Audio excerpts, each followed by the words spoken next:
Hey guys, this is Luke again, and welcome back to the Ninjago episode tier list. So, we're on Sons of Garmadon. So, yeah, as you can see, there's a lot of episodes here. So, we're on to Sons of Garmadon. Um, we're on the third to last season that I'm doing. We have Sons of Garmadon, which is this video, Hunted, next video, and then, Season 11, Secrets of Forbidden Spinjitzu, and the last one. So, Sons of Garmadon. Let's start with the Musk of Deception. This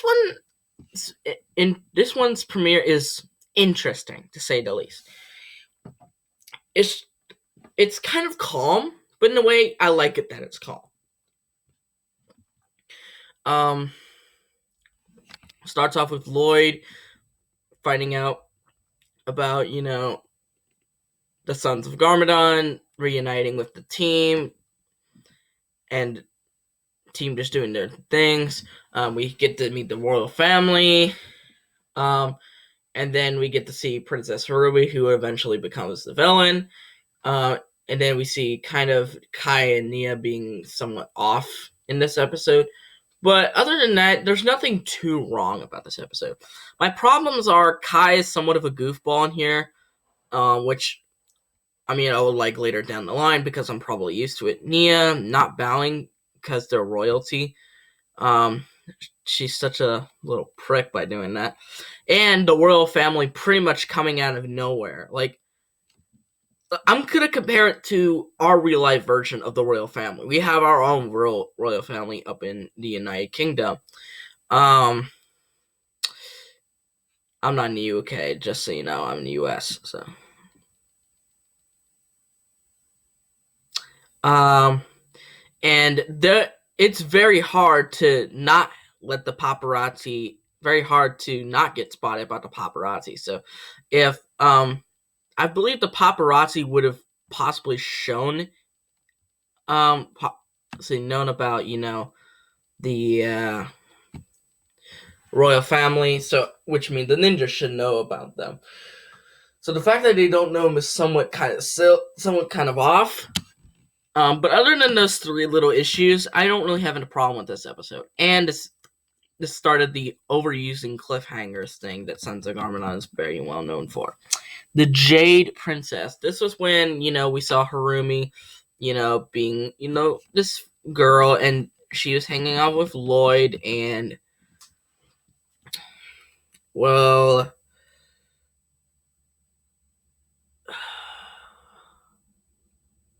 I don't really remember anything from that episode other than Lloyd and Harumi. I really don't remember anything else. So I might actually put this one under can't remember because I don't remember anything in this episode unless it's Lloyd and Harumi. That's literally it. Then there's the Oni and the Dragon.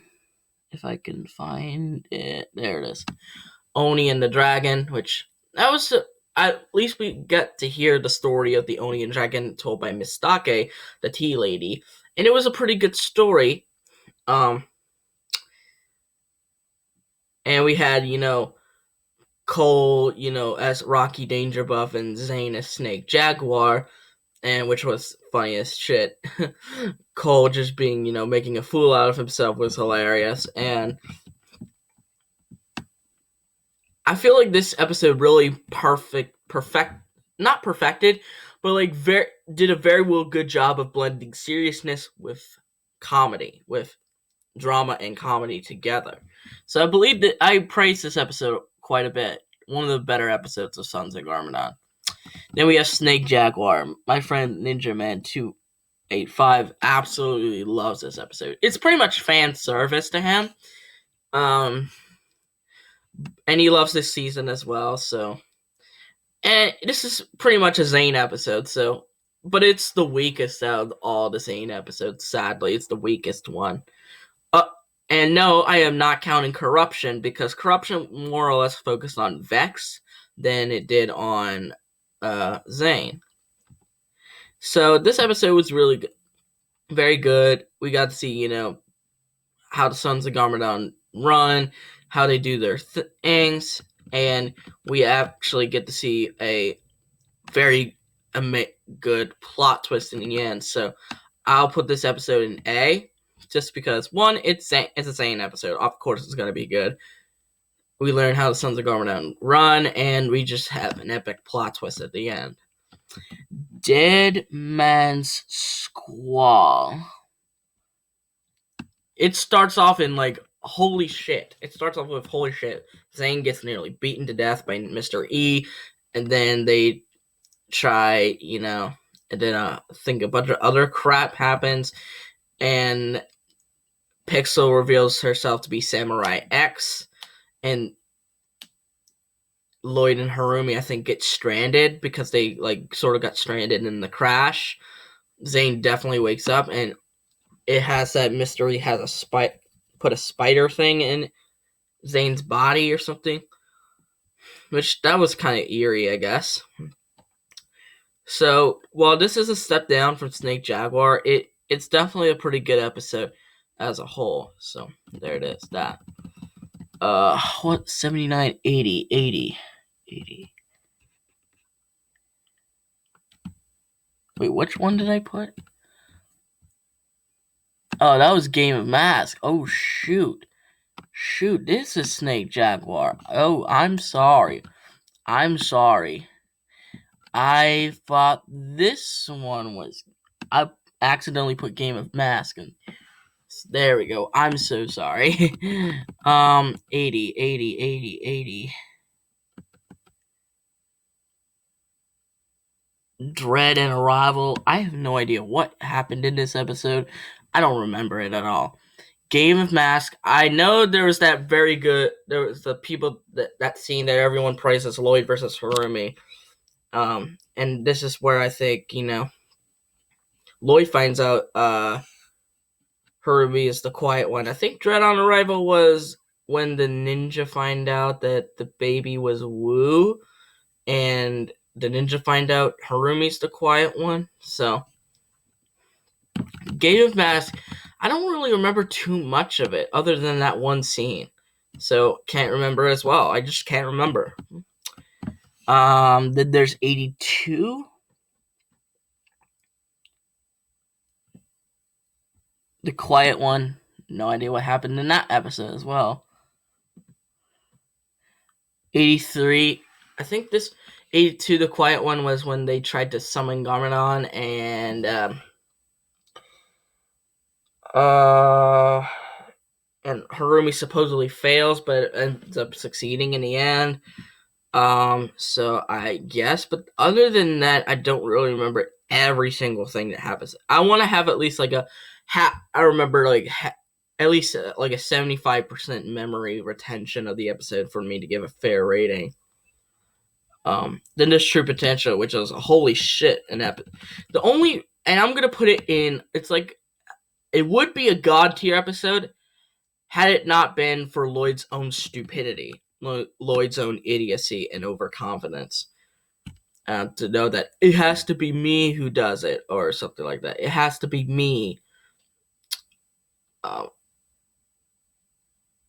But Garmadon beats the shit out of Lloyd. The first episode he's reintroduced, and it's just amazing. And then that's literally the only thing that's keeping it from a god tier episode is Lloyd's own idiocy, saying that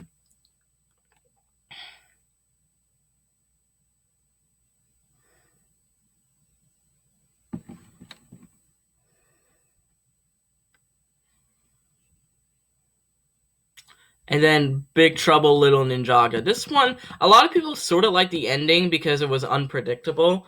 But just because an ending's unpredictable doesn't mean it's good, okay? An unpredictable ending isn't always a good ending. Skybound!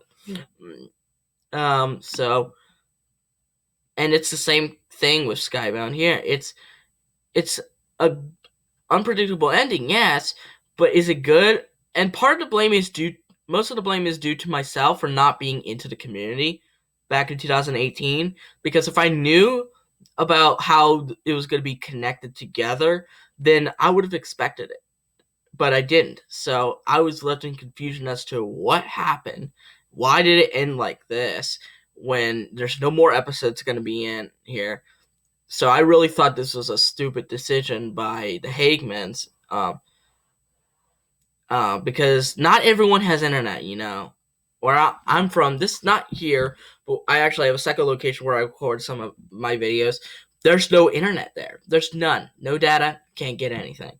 So this finale isn't as terrible as, let's say, The Way Back. It's not as bad, but I'm just saying that it really feels like it's biased towards a very big part of the community. It feels like it's very biased towards a big part of the community, which I don't really like at all. And yeah, there's Sons of Garmadon. Yeah, 4 out of the 6 4 out of the 6. Wow. 4 out of 10 episodes I could not remember precisely exactly what happened, other than like one good scene throughout the entire thing, because I can't remember the entire episode because of one scene. I can't base it off of that. And it was pretty much Lloyd versus not Lloyd versus Harumi. Well, Lloyd versus Harumi, or Lloyd and Harumi / Lloyd versus Harumi. And this is why Sons of Garmadon is somewhat lackluster to me, because the 2 best episodes were either in the middle or towards the end. And even with this episode, I'm gonna do this in a video. This will be probably in 2020. It's gonna be 5 things in Ninjago that I think are completely unnecessary, and one of them is bringing back Garmadon, because other than the movie, why did you need to bring it back? That's literally the only reason that he got brought back in the first place. Because I knew that information, it made that episode somewhat worse for me. It would have been S had it not been for those 2 things. Because the 2 best, and so which of these 2 do I think is the better episode? Well, I'd say Snake Jaguar, because, and you're gonna hate me for this, because I know a lot of people love True Potential as an episode, but it has True Potential has 2 main flaws. One, Lloyd's own idiocy. He breaks his own word and faces Lord Garmadon on its own when strength in numbers exists. Like, there was no need to go alone just because it's your father, okay? There was no need to. And the fact that they brought back Garmadon and that it's just somewhat pointless. It's not pointless, but it's unnecessary. So that's, and well, Snake Jaguar doesn't have these things, and it has a shocking twist at the end. So yeah, Snake Jaguar, in my opinion, is the best Sons of Garmadon episode. A random episode that entirely focuses on one character and shows how they are run is better than any of the story-based episodes. Sad. Okay, next time we will do Hunted. And as you can see, these are the last 10 episodes. Now, for what I'll say with Hunted, expect a lot of, like Sons of Garmadon, expect some can't remembers, because due to the layout of the season, a lot of the stuff I could not remember exactly what happened in it. So expect a lot of I can't remember what happened in this episode. And this is why I don't think Hunted is, that legendary of a season, because the layout is kind of confusing to me. But that's going to be more into when I go into Hunted. But anyway, I hope you guys like this video. Give it a thumbs up. Subscribe to this channel by clicking on the red subscribe button and click on the notification bell to see every video that I will upload. And I'll see all you folks in the next video. Bye-bye.